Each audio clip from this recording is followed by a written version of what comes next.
Hi, everybody, and welcome to my channel. My name's Coach Steve with Joy and Success Coaching, and today I've got a special guest with me, my friend Dustin Payne, that I've met through LinkedIn. I'm going to start adding interviews to this channel, so hopefully we'll have a bit of a dialogue going on, and this could be helpful and informative for all of you. I'm going to have Dustin tell you a little bit more about his coaching company. Hi, everyone. So, yeah, as Steve said, my name is Dustin, and my coaching company's name is Elevated Moves Coaching. And I would say my focus is still kind of a work in progress, but primarily I love helping people kind of go through the process of taking responsibility. And there's kind of different levels there, tiers that I kind of work with. I think every person who comes to a coaching experience needs to have vulnerability in order for the coaching experience to be successful. So the coach understands how that person is feeling and what they're thinking and is able to help them better. And then kind of from there, we move on to awareness of their situation, an acceptance of their situation, and then an accountability for their situation.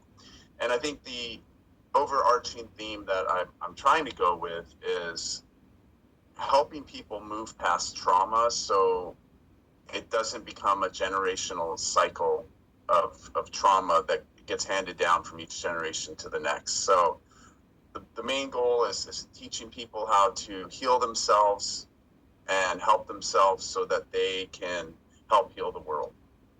Like I said, it's a work in progress. Now, how long have you been running the company for? I would say I've been probably doing it for about a year and a half, kind of on and off. Wonderful. Now, how did you get into coaching as a profession? So I think a lot of coaches will say the same thing, but first I wanted to work on myself. And I joined a coaching program and got certified through there. And basically, I was just hoping to learn a lot about how I could actually, work with myself, heal myself from my experiences when I was younger. And also the best part of it was the community that I made. Like I met so many other coaches and it kind of just spread from there. Yeah, I feel that everybody I've met so far has been really insightful and wonderful as well. Now, who would your ideal clients be? Well, I would say anybody wanting to, it's kind of hard to say people wanting to take responsibility because that's not a good selling tactic, right? I would say it's people who feel that they are in a situation that is out of their control, maybe having to do with like relationships, like with a child or with a boss or even a partner. And really it it it's anybody who feels that they're in a situation that they are lacking control in, and kind of helping them get get the control taken, get that responsibility back in their life so that they can kind of work through whatever their current situation is and move past it. I mean, that's the whole goal. Like I don't want anybody who to be a client who's going to be a client forever unless there's constant progress. I think the whole idea is to help people move past whatever situation they're in, and then you know it builds from there. So the ideal client really could be anybody at this point. I'm not specifically niche down targeting any specific demographic or anything like that. Gotcha. Yeah, I hear you on that. I've heard as well the goal of every coach should be to almost put themselves out of business eventually. Yeah. So, now what have you found to be the most difficult part of starting the business, and how did you move past that? Well, I'm still building the business, and but there's been there's been a lot of help with my community, basically. I'd say the most difficult part was taking a coaching program and then having, we learn how to be coaches, effective coaches, and then, which I might add, most of us already were. It was just how to do it the correct way. And then there's like a couple of little quick classes on business, and then they just kind of leave you like a deer in headlights. So the most difficult thing was like, how do you feel motivated, especially if you don't know anything about business? How do you feel motivated and to continue and move on and figure this out, right? So the community really helps. And there are also, I mean, as you can probably attest to, that there are a ton of these people that will approach you afterwards that are coaches for coaches. And so they all have different programs, but it gets confusing because you don't necessarily know what's right for you or what direction to take. So I would say the most difficult thing is all of the confusion and trying to find the energy and the strength to move through it. Yeah, I would agree with that. I've found that there is more to running a business than just the skill set of coaching. There is the whole field of business as well, which is separate. Yeah. So, do you have any interesting or funny stories about your experience thus far? Um, hmm. Well, I would say the funny thing was that towards the end of the coaching class, or not class, but program I was taking, there were a few of us that kind of got the sense that, well, in a way, we were kind of wasting our time at that point. I felt like what we were being taught wasn't taught in a way that was actually helpful for us to become really good coaches. There were aspects of the particular program that I took that were just absolutely missing. And that started kind of a joke between a few of us where we were kind of kidding around about like, well, we could do a better job than this. And that kind of led from joking around about that to starting to become something. And so what I realized was that they say that coaches are rarely successful as just coaching clients one-on-one.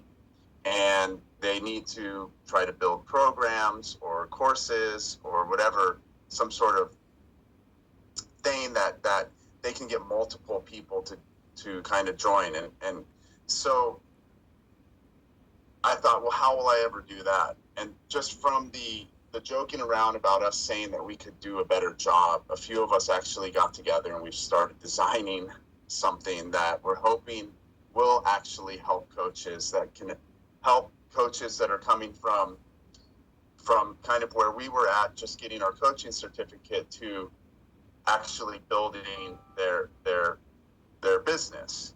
But I'll add that, we had to learn, we had to and still have to learn to do that ourselves.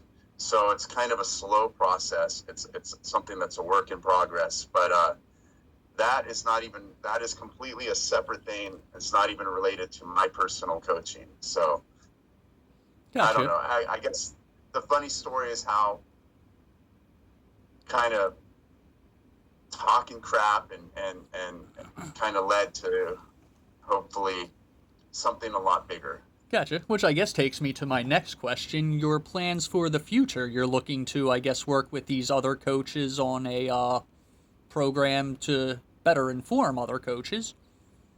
Yeah. So, yeah, the idea is to, I guess, basically just help people that feel stuck, that are, like I said, those deer in headlight. Like, how do we move on from here? And so we just kind of, we're building the first, I guess, class or whatever it would be called. But how do you, like kind of, it's more of a self-discovery, like what really got you into this? It's kind of a way to remotivate people, sort of like when we started the course, we were all very motivated, and then it kind of dwindled off towards the end. Um, I mean, that's my plans for that, but I do have other plans. I'm trying to figure out a way to integrate, well, my coaching with I've also been writing some children's stories, and I want to kind of, like I said, integrate those two, but I also want to work towards, in some sort of capacity, ending child abuse and slavery and trafficking. And so that's kind of why, just very recently, when you asked me like what about my business, it's sort of pivoting, and I'm kind of just still dialing that in. But that's why I wanted to help people move past trauma so it doesn't keep moving on. Because I feel like if people can really heal themselves, then the abuse won't continue to happen. And so I'm still trying to put it all together. It's a lot, while trying to also have a a life. Yeah. So yeah. Wonderful. Now, where could people find you? So people can find me on most social media sites, like I would say, let's see, TikTok, Instagram, Facebook, those, I think even maybe Pinterest, those would all be under Elevated Moves Coaching. And then I can also be reached at elevatedmovescoaching@gmail.com. And then the other thing is I also have a YouTube channel that I've been kind of slowly putting together, where I was posting for about 3 months straight. I posted a video every single day. It was just about a minute and a half long on all of those platforms, including LinkedIn. I could be found there under my name, Dustin Payne. But the YouTube, the videos go on all those platforms, including the YouTube. But I also have a show on there that's My Coach and I, which was also a work in progress, where it was kind of my process through becoming a life coach. And that we haven't done anything in a while, because I've been, over the last, I'd say 3-4 months, been kind of trying to put together a new show where I'm also interviewing people, called Conversations with Coaches. And but that YouTube channel is called Authentic BS. So you won't find the Elevated Moves in there. If you're looking for Elevated Moves on YouTube, I'm not sure anything will come up. So you'd have to look up Authentic BS. And that was kind of a joke that I came up with when talking to my coach, because, it was him and we have a show. Our original show was called Dead Guys Talking. And it meant that we were dead to our former selves, in essence. And the Authentic BS was kind of like, it's a lot of authenticity, and we were just kind of bullshitting. Like, not that it's our BS, our authenticity is BS, but that my coach and I were, BSing back and forth. And that, so I don't know. I like to go with funny stuff like that sometimes. But yeah, that's where people can find me. I don't think I have anything else at the moment. Gotcha. And if I can, I'll try to put some links down in the description for people to check all that out further. Sure, So, thanks. tell me something good. Speak to something that brings you joy. Well, I would say I really enjoy, I guess, the process. I'm learning a lot through this, and I'm realizing that there is no destination. It truly is about the process, and that is where all of our growth happens. And it's never ending, because once you achieve a goal, there's just more on top of that.